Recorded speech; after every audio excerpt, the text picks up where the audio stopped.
Hello everyone. There we go. We're live in both places. I'm on my page and in my wonderful group. Hello everyone. So good to be here with you today. So if you caught my live stream yesterday, you'll know that I committed to live streaming every day this week. Why is that? Because I haven't been doing it. I've had, I think it was 3.5, nearly 4 weeks off from live streaming.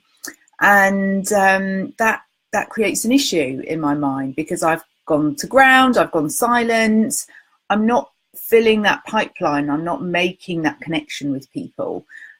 So it's not really a case of making up for it because you can't undo what you have or haven't done. But I just want to really give you, I feel like I have undergiven, and I want to give you great content this week. So I'm back. I had a few health issues, but I'm back now, and it's really exciting to be back. And it's great to have something in your diary that keeps you accountable, isn't it? So there's so many little lessons that I want to bring out, but one of them is just saying you're going to do something and sticking to it. If you say out loud, if you declare it, then you've got to do it. And there's nothing better than a bit of accountability. So what about also if it's outside of your comfort zone? So there's a lot of challenges out there that challenge you to live stream or write a blog for 30 days or 5 days or even more, whatever. But the point is consistency. If you do it consistently, it's not going to feel outside of your comfort zone anymore. And actually, when I live streamed yesterday, I realized how much actually I love it. And why had I not done it? Just because I didn't feel great and I kept coughing and all those things. We create these scenarios in our head, and sometimes they're just not an issue. And we just need to be quite aware of that. So what do I want to talk to you about today? So if you're here and watching, just say hi to me so I know you're there. It'd be great to know who is watching. And even if you're watching replay, just comment or say something so I know who's watched it. That's really useful and just nice to see. I was listening to something from the book Fanatical Prospecting by Jed Blount. And it's a great book and, great audio book. He's just said that it can take the new figures, the average figures of points of contact that you need with people before they're likely to become a client for a cold prospect is between 10 and 20. Or it might have even been 15 and 20. But I was told probably about 3 years ago now, it's between 7. It's around 7 and 10. Hi, Bonnie. Lovely to have you with us. So it's gone up from having, the first point of contact and then nurturing that relationship and having them step into work with you from 7 to 10 touch points. And now it's between 10 and 20. That's a massive difference, isn't it? So it just shows we have to be even more on our game. And it just shows, you get this in society, this divide between rich and poor. I can see it happening online. There's this divide between the people that are trying and the people, the big guys, the Lisa Sasoviches. I think even Bill Barron's like struggling to catch up with them sometimes. Josh Turner is another big one. He's been really busy lately. And, when you see these people, you either get a bit pissed off with them always being in your inbox and you unsubscribe from them, or they're always popping up on Facebook and you see them there. But actually, if you're not sending emails consistently, even at the risk of someone unsubscribing, people are going to forget about you. And if you're not doing what you do consistently, people are going to forget about you. But it's got to be quality. And when I was feeling low and low health, I didn't feel like I could deliver great content because I felt really shit, to be honest. So that's why I wasn't doing it. But you've got to put in what you can. And that's why it's always great to have emails planned in advance, blog posts planned in advance. Not something I'm great at, but I know it's something I could get better at. But like I said yesterday, something that I can really help my clients with, because I know it's a weakness of mine. I'm ultra aware of it, so I can see it in other people and I can help them with that consistency. And if you missed yesterday's live stream, I talked about 6 gurus in a gondola. Look that up on YouTube. It's fascinating how that group of real rock stars are basically teaching what they struggle with themselves. I thought at that level, if you can admit that, then we certainly can. So yeah, so consistency is one of the things that I think I'm very good at teaching, and I'm aware that naturally I would quite like to be really inconsistent, or I am inconsistent. I don't like to be inconsistent, but I can be. So it's great awareness, and it's also great to just admit it and just go for it and say, actually, because of that, I'm great at teaching it, because then that becomes a draw for people. So let's move on to today's, sorry about that slightly elongated intro, but charge your worth and give great value. It's a balance, isn't it? And basically free versus paid offerings. Excuse me. So I'm going to write a couple of notes and refer to my notes so I don't forget anything. So first of all, building on what I just said about those touch points, and not just multiple touch points, but touch points in different areas. So they want to see you on Facebook. They might not want to, but subconsciously they need to. See you on Facebook, be on your email list, see you on a live stream, read one of your blogs, see you on YouTube, you know, Twitter and Instagram help as well. It doesn't mean you can or should be everywhere, because that's just going to blow your mind. So pick, I always say, pick 3 things that you like to do. I'm on Instagram and Twitter, but I don't, you know, I don't spend much energy or focus on there. My main thing is my email list, Facebook, and more recently I'm building LinkedIn a little bit. So they're my kind of like my 3 main focuses. And yeah, you've got to give good value. You've got to give free content. You've got to show people what you're about, content-wise and personality-wise, because they're not just going to buy your content, they're going to buy you. Okay, so if you're really, really pushy, some people might think that's great. Other people might be really turned off by it. You've got to be comfortable with what you are yourself and not try and be all things to all people. So yeah, just you know, find that balance. So lots of free content on the social media platforms in your email list. Okay, when someone subscribes to your email list, you really want to be nurturing them and giving them a nurture sequence, email sequence, basically, where you send them, say, an email on day 1 when they initially, well, as soon as they subscribe, you send them an email with the free gift that they've opted in for. Then you follow it up the next day. Maybe you resend the gifts in case they haven't opened them. Most good email systems will tell you what the person has done, what action they've taken, if they've read it, if they haven't even opened it, if they've clicked on the link, if they've you know, downloaded the gifts that you're giving on that email sequence. So you might want to resend them. And then you know, nurturing them, tell them a bit about you, tell them what you can help them with, give them a case study, talk as though you're talking to one individual. But be careful, because I unsubscribed from someone recently who said, hey Liz, I know, oh gosh, what was it she said?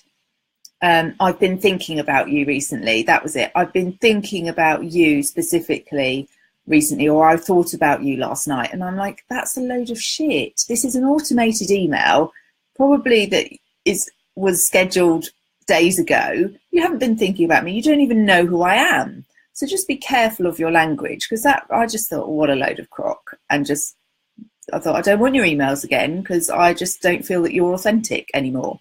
And this was someone that was teaching authenticity as part of their kind of like USP, I guess. So yeah, so be careful with that. So the next thing I want to talk about is discovery calls. And actually, I'm just going to tag in here. This is for you. So, oh, hopefully you'll see that and jump on either now or during the replay.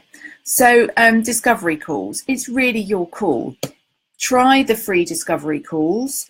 You might want to call them discovery calls, you might want to call them something else. But what you mustn't do is pretend that they're something that they're not. So don't pretend it's a free coaching call if it's actually a sales call. If it's a sales call and you want to just be upfront and honest and not have time wasters, say, if you're interested in working with me, let's talk about it.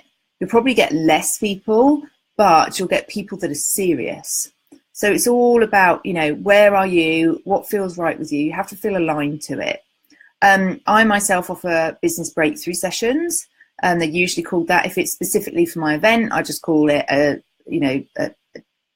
phone me for a chat about the event. I'm like, that's all we're discussing, so let's just be honest about it. But my business breakthrough sessions, I say, I guarantee to give you at least one business breakthrough in your business.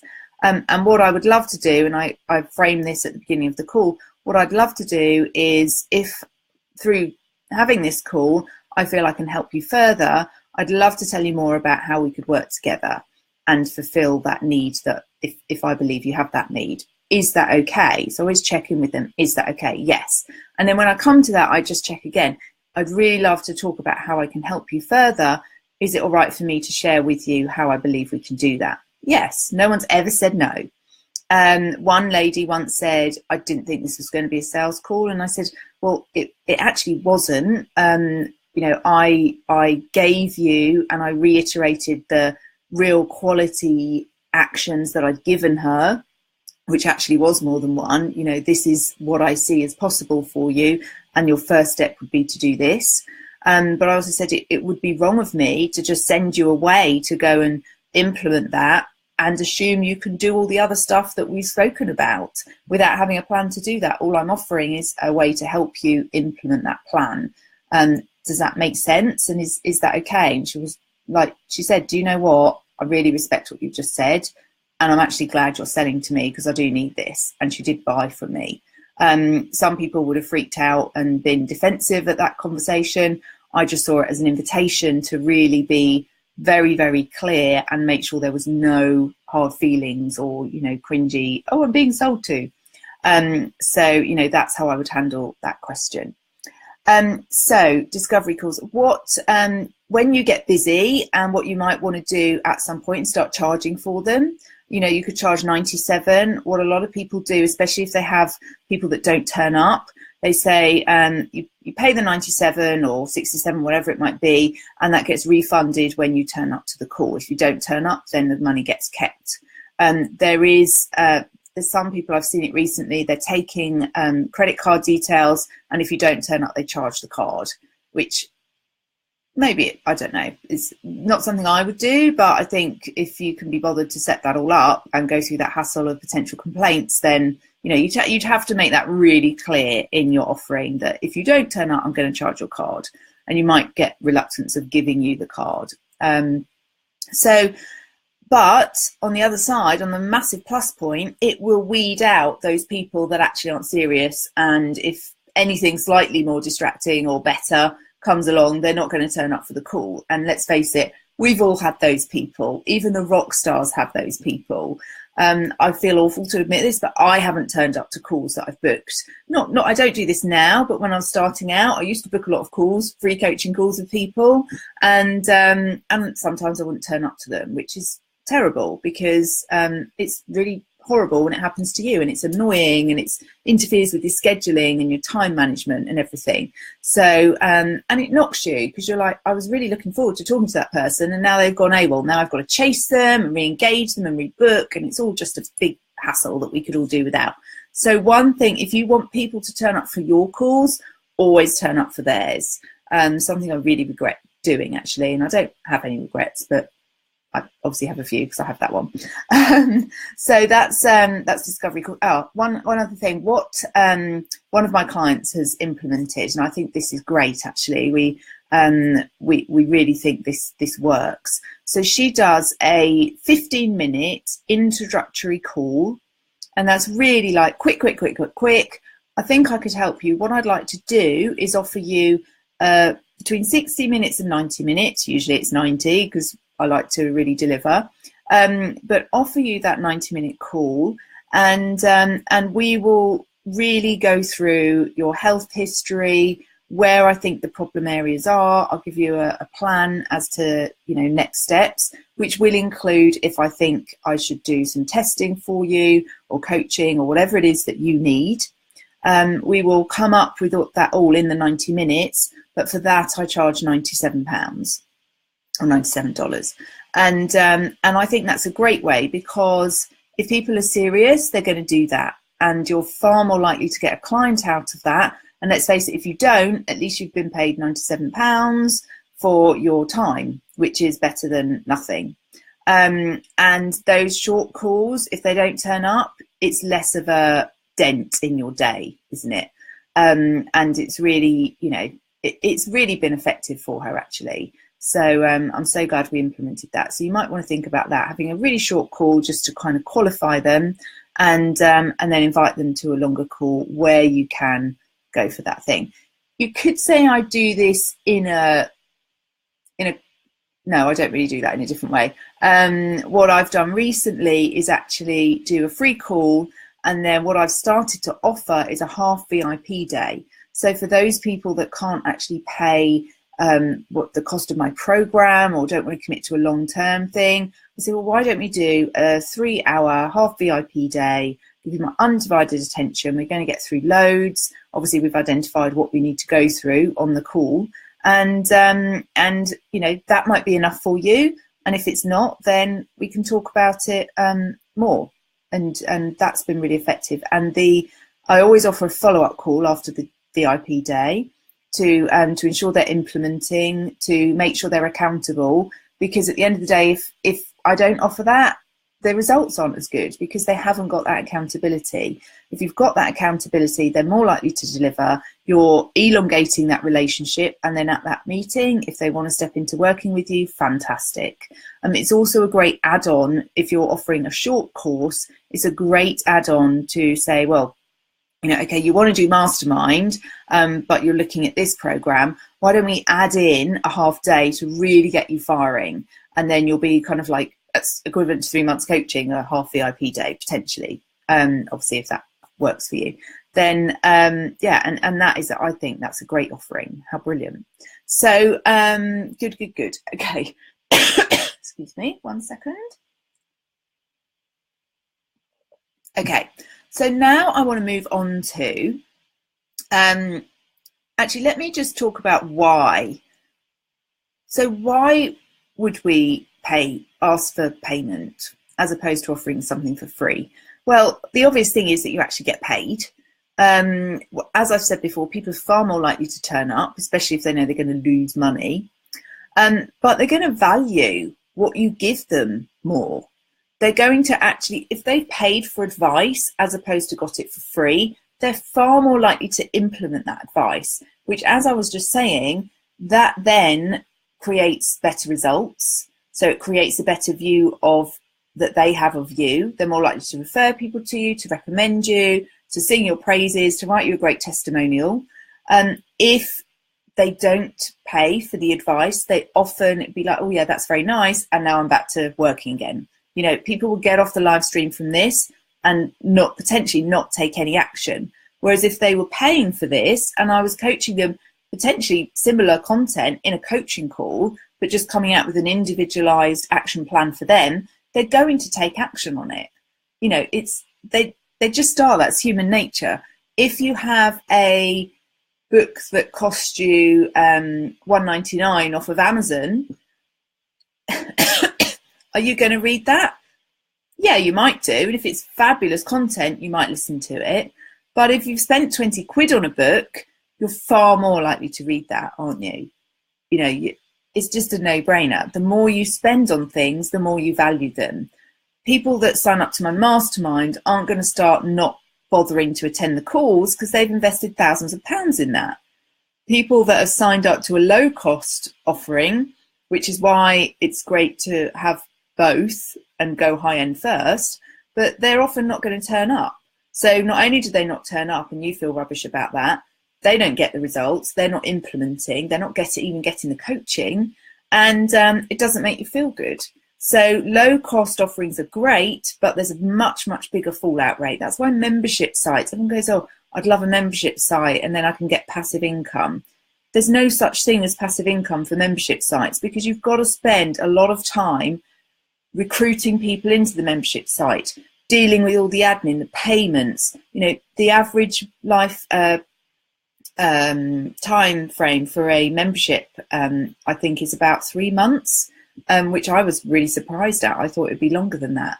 But if you think you do all that work and someone only stays for 3 months, that's not great, is it? If you think about what the cost is per client, that's a high cost in terms of your time for recruiting them. You're much better off spending a bit more time getting someone into a high quality product where you're getting more money for delivering that.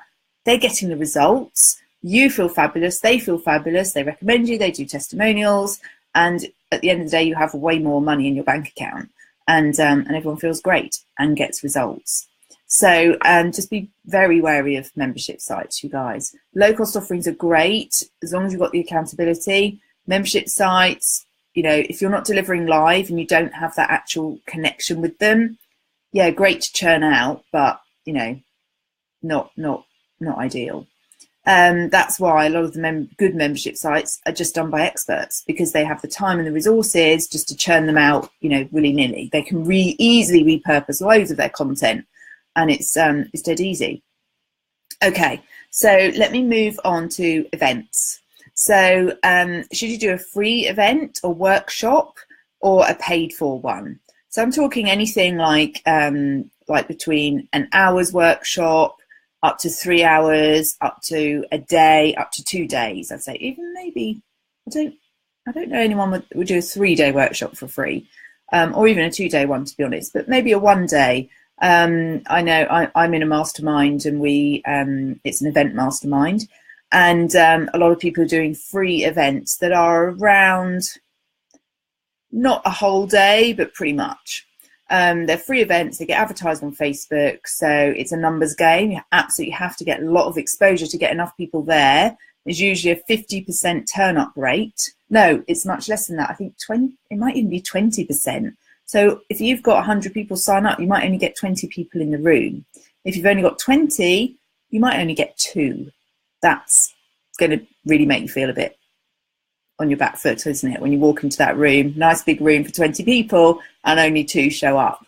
So that's the risk you run with free events.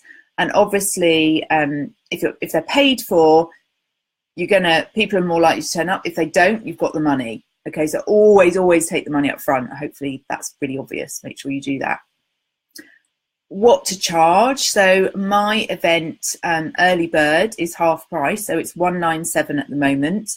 I put the price up by £100 nearer the time, and then when it gets near to it, I do it at full price at £397. And I have sold at that price. A lot of people think, oh, people just do that, and generally, yeah, they often do. They're less likely to sell at that price, but I have sold at that price.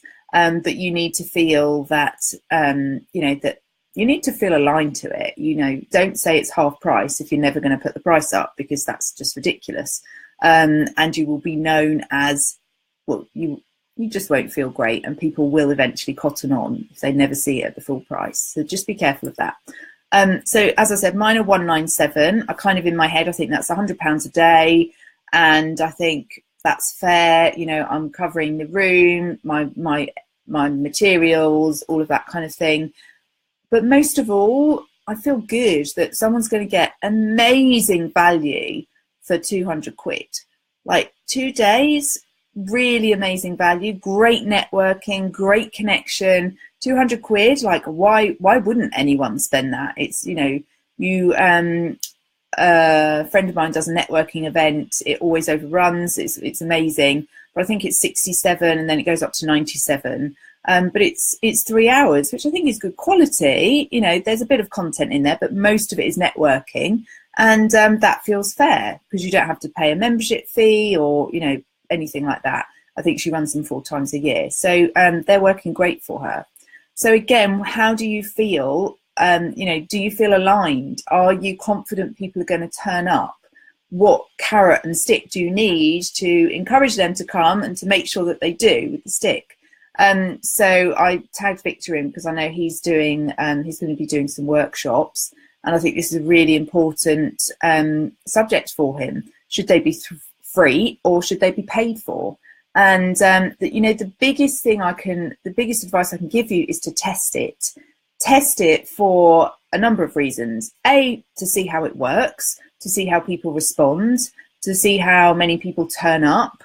And don't forget that just doing it once isn't going to give you a completely realistic overview, because we always get flukes and things that buck the system.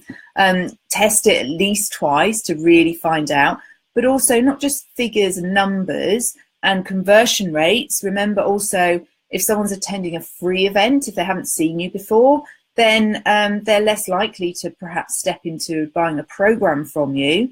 But if they're paying for the event, they've already dipped their hand in their pocket and paid you some money, so it's much easier for them to do that again. So it's a process, which is why these funnels work so well when they're done correctly. Freebie, offer them something low cost, and gradually go up into the high cost things. But equally, there's always people that funnel jump and go straight to the high cost thing. So really all you've got to do is test it. Test all those, monitor, write down the results so you can really compare them and contrast them, but also test it for how you feel. So do you feel aligned? Are you happy to take the risk and do a free event and just swallow the risk if one event only 2 people show up and the next event maybe you get 20? It will probably end up being consistent if you just improve each time on the process you've followed, get better at your Facebook ads. But actually, you've got to feel right with it. And if I was doing a free event, I wouldn't feel happy. I'd feel like these people are getting loads of value and I'm not being rewarded. So I value my time and I value my worth. And actually, I want to feel really amazing afterwards, not because I've made loads of money, because there's not a lot of money to be made out of events unless you're charging top dollar. But the payoff comes if they step into work with you. A bit like writing a book. You're not going to make a load of money from writing a book, but in terms of your expert status and leveraging from the fact you've written a book, that can really help you. And so events put you on the map and they make you, I know I've got clients just from the fact I'm running events now, even though they haven't been to the events, because it has elevated me into this position. Well, she runs her own event, she must be good. And obviously I am, and it's working. So that's fantastic. But just, as I said, make sure that you feel good about what you're offering. So I haven't asked for any interaction in this because I've just been blurbing out everything because there's so much content to this and stuff that I want to get across. So any questions? Now's your very, very quick chance. I wanted to keep this to much less than half an hour, and we're coming up to half an hour. So thank you for listening. Thank you for staying to the end. Any questions at all, whether now or live or when you're listening to the replay, put them in the comments, and I will absolutely, if you can tag me, that's even better, and I will absolutely answer them. But really, you've got, in summary, whatever you do, you've got to feel good about it. It's got to feel aligned. So whether you charge for your events or you don't, you've got to make sure that you are really, really valuing yourself and just not giving yourself away for free, not pimping yourself out. That's not fair, is it? You work hard, you've got loads of expertise, and you really need to be rewarded for that. So think very carefully about this free versus paid thing. I will leave you with all of that, and I would love to hear your comments and your opinions on this, as well as any help that you need. Opinions are always so interesting to read, so I'd love to see those. Please do post them below. And if anyone's posting that hasn't popped up yet, then I apologise, I haven't seen your post. But yeah, awesome, guys. Thank you. And tomorrow we are live streaming. Let me just double check quickly. I think we're going at 12 o'clock again. I'm trying to keep it consistent. Yeah, we're going at 12 again tomorrow and Friday. Thursday, I'm going to have to play around with the times because I've got an appointment. But yeah. Thank you so much, and I can't wait to speak to you again tomorrow. Let me know, guys, what it is that you need help with, because I want to really provide good value for you. Thank you. Have a wonderful day.